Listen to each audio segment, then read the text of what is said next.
Hey, what's up, everybody? This is Charles Advance, and welcome you guys to another episode of the Dreamers Pro Show. We cover everything from sports, hot topics, classic debates, entertainment, and we give you guys a fresh perspective on things and how we see them. So I was recently doing this show, reacting to some comments that Rich Paul made on his podcast, where he was essentially saying that no one can talk to LeBron James. Essentially, he's in a level, no one that's ever played basketball could talk to LeBron James. He can go in any room that anybody else went in and blah, blah, blah, blah, blah. Take a listen to Rich Paul here quickly talking about this. See, Rich, would it mean the most for them, for their legacy, to win a championship this season? Okay, there's a guy, I don't know if you're familiar with him, named LeBron James. He went to the Philadelphia 76ers after they got Jaylen Brown. Really? Legacy, no, it means absolutely nothing. I'm going to tell you it does, but you may say it doesn't. Tell you it does. You're a fan. Doesn't mean nothing to you his may legacy. say it. What does it do to his legacy? Nothing. He's already in the Hall of Fame. There's nobody to ever pick up a basketball that can have a conversation with him about basketball. That a discouraging conversation. They can talk about it all they want, but they can't deprive him of anything in the basketball universe. There's no room he can't be in when you're talking about basketball amongst every great that ever played the game. So no, you got to let somebody else have. I mean, don't get me wrong. He's playing to win. Obviously, he made the choice to go to Philadelphia, but I think it's less about his legacy, and his legacy is already established. Well, I happen to agree. Some people that needs to win in order to position themselves from a legacy perspective. I happen to agree with you about him versus other players in the league legacy, but I would say that LeBron is in the area of his career where nothing he can do can detract from his greatness, but you can always add. Like it would enhance. Winning a championship's a big deal. Yeah, but okay, yeah, you play to especially win. At that Obviously, age. You want to win, but it doesn't affect his legacy. What part of it will it affect? Well, only in the sense that it's another piece of greatness accumulated. But I agree with you. There are others for whom it would mean more. Giannis is in Miami. If Giannis wins a championship with his second franchise, where he's joining a franchise that wasn't close to a championship, and then he joins and wins, I think that means really it means a lot. Yes. Who else are you thinking about? There's some that have won. Joker, Giannis. It would mean a lot. Tatum, it would mean a lot. If Brunson goes back-to-back, it would mean a lot. A lot. Shea, all those guys. Yeah. Because there's a big difference between winning one and being a multiple-time champion. If Wemby wins his first, if Ant-Man wins his first. So you saw that there. So during my rebuttal, I just began to just go through a little bit of NBA history, because one thing you know, and you must know, is that LeBron fans know nothing about NBA history. I'm not saying that I'm an NBA history historian. No, I'm not. There are people that know much more than me about NBA history, and I learn from their channels. A lot of guys, right? Too Raw, Sports and Fitness Rants, just to name a few. There are guys that know more than me. I'm still learning from them, right? Everybody has what they specialize in, and I'm not a know-it-all. Some people like to say they know everything. I'm not a know-it-all. I can still learn something, right? But what I know about LeBron fans is that they know everything about LeBron's history and nothing about Michael Jordan or anyone else's. That's why they're so bold with the comments that they make. And one of the things LeBron fans have always said is that Michael Jordan didn't play against anybody. Michael Jordan didn't play against anybody. Meanwhile, LeBron played against the whole world, right? So I just did a little bit of digging to find out how many top 75 players did LeBron James play in the finals versus how many top 75 players did Michael Jordan face in the finals. And the number is going to surprise you. But before we even get into that breakdown, today's video is brought to you by our sponsor, Kachava. Now, before we continue, let me tell you something. This year, I got serious about taking care of my body, my training, my nutrition, all of it. Nothing extreme. I just wanted to take better care of myself. But my days get busy between work, moving around, taking care of my daughter, trying to go to the gym, buying groceries. Life fills up fast.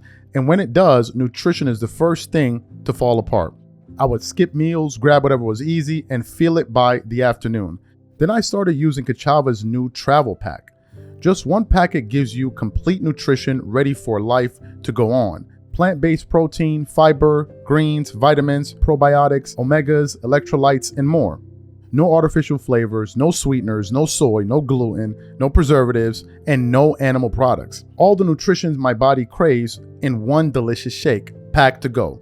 It keeps my energy steady all day, and more importantly, it actually tastes amazing. If you have been meaning to take better care of yourself, this is the easiest place to start. Take your daily ritual with you. Go to Kachava.com and use code DREAMERS for 15% off your first order. That's Kachava, Kachava.com, code DREAMERS. Okay, let's look at who LeBron played. Tim Duncan, let's go to Spurs. He played against Tim Duncan. He played against Kawhi Leonard, right? You remember them. Then the second time he went to the finals, although Kawhi wasn't on the first team, but he plays against Tim Duncan and Kawhi Leonard. Then the second time he went to the finals, he played against Dirk Nowitzki, right? And that's the last person I forgot. He played against Dirk Nowitzki and Jason Kidd, so that's 4, right?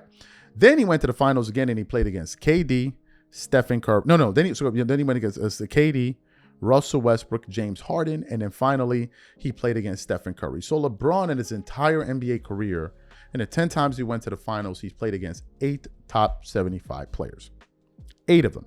Not mentioning the fact that, however, when he went to the finals, let me tell you the amount of top 75 players he's played with as teammates in the finals. Jordan played with 2, Scottie Pippen and Dennis Rodman. LeBron has played with Anthony Davis, Dwayne Wade, who else? Why can't I think of the name? Anthony Davis, Dwayne Wade, I can't remember any of the people, but I know he's played with a few guys, and I just can't remember. I don't know why I can't remember, but I had a brain freeze there. But anyway, so those are the players that he's played with. Now, let's look at the players, the top 75 guys that Michael Jordan played against. I can't remember. I don't know why I'm having a brain freeze there, but maybe I'll come back to that later. Michael Jordan played against Clyde Drexler, the Blazer. That's 1. Karl Malone in Stockton. Charles Barkley, Magic Johnson, Worthy, although I think Worthy only played for like 2 or 3 games or so, 2 games or so, and Gary Payton. So that's 7, right? LeBron has played against 8.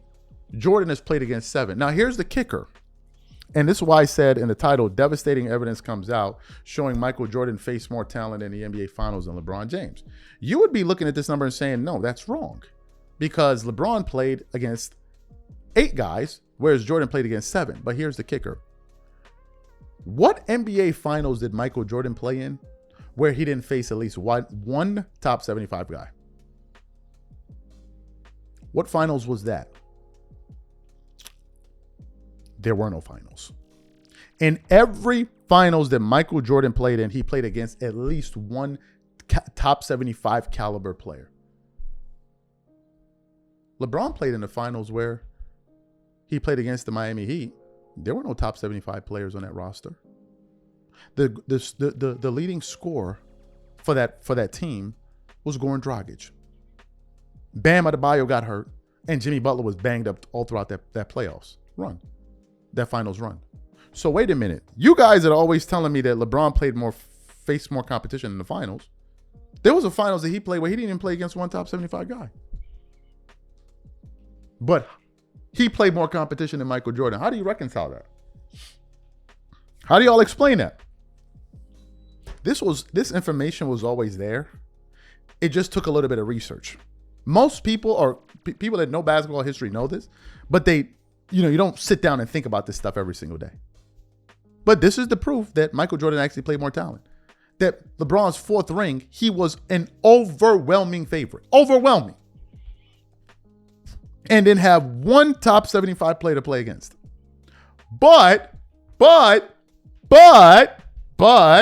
was the hardest finals championship in NBA history, and LeBron played more. LeBron fans are idiots. There's no other way to say it. They don't even know that throughout LeBron's Eastern Conference tenure in the East was never the stronger conference in the West. They don't even know that the last time the Eastern Conference was stronger than the West in terms of winning percentage was when Jordan played in it. They don't even know that the Eastern Conference had a higher win percentage than the Western Conference did. But Michael Jordan didn't play anybody. What does that mean? That means that Jordan it's like the equivalent of Jordan going to the finals 6 times playing in the West. LeBron went to the finals, 9 times playing in the East. a weaker conference. Jordan did it 6 times playing in a tougher conference.